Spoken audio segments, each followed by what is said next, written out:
Everybody, Jason here, Brooklyn Village Garden Center. I'm going to show you guys how we prep our soil here so everybody at home has a better idea of if you're just getting into growing, if you're new to it, if you've been doing it for a few years, just a couple extra tips and tricks just to make things a little bit easier when it comes to your growing season. Where these barrels or these bundles are compact, the first thing you're going to want to do is break it up as best you can so it's nice and fine. So tearing it out, getting as much of it off as you possibly can for all the stuff that's loose, crumble it all up.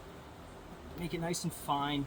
As you're doing that, you're probably going to find like weird sticks, small like little sticks like that. If you do find these, don't really put these in your dishes if they're smaller like containers.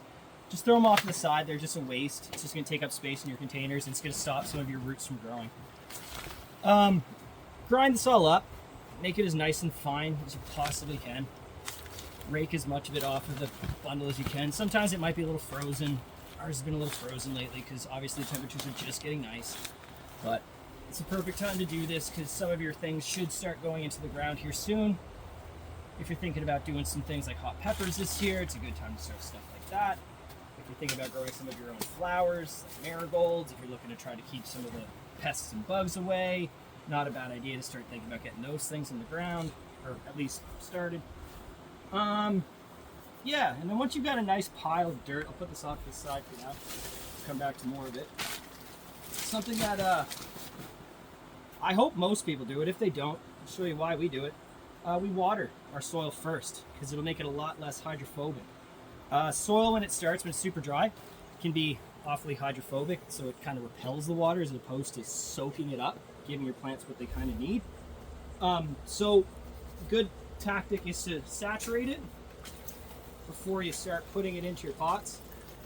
At home, I use like a bucket or a Rubbermaid or anything like that just to kind of make it so you keep it all in one place. It doesn't get all messy. You don't got dirt all over the place. You don't have to vacuum on a day you don't feel like vacuuming. Just makes it easier. So little dollar store dish buckets for like small pots and planting, like you don't need a lot. Water wise, kind of looking for like the consistency of like almost like a Play-Doh. Like when you squeeze it all together, it should kind of have like a bit of a clumping, but maybe not like mud. Like you shouldn't have to really squeeze water out, but you kind of want more of a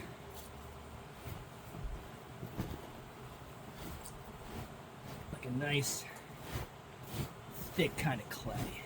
Not clay, but a thicker mold.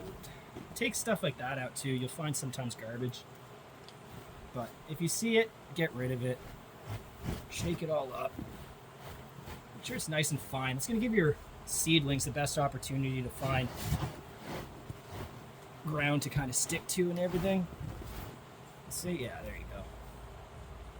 It's got a bit of a mold to it, but it doesn't necessarily, water doesn't drip out of it. That's a good saturation for about this much soil for now. Another thing people do, or they forget to do, and I do see it online sometimes, fill your pots right to the top. Get as much soil in there as possible.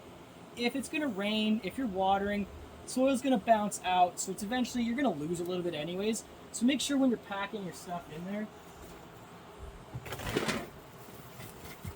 you're packing it in. Like not like packing it, but like you want to make sure that you got a nice little extra. See, like, oh, that's full. No, it's not. You're missing like an inch of it. Fill it to the top. You know?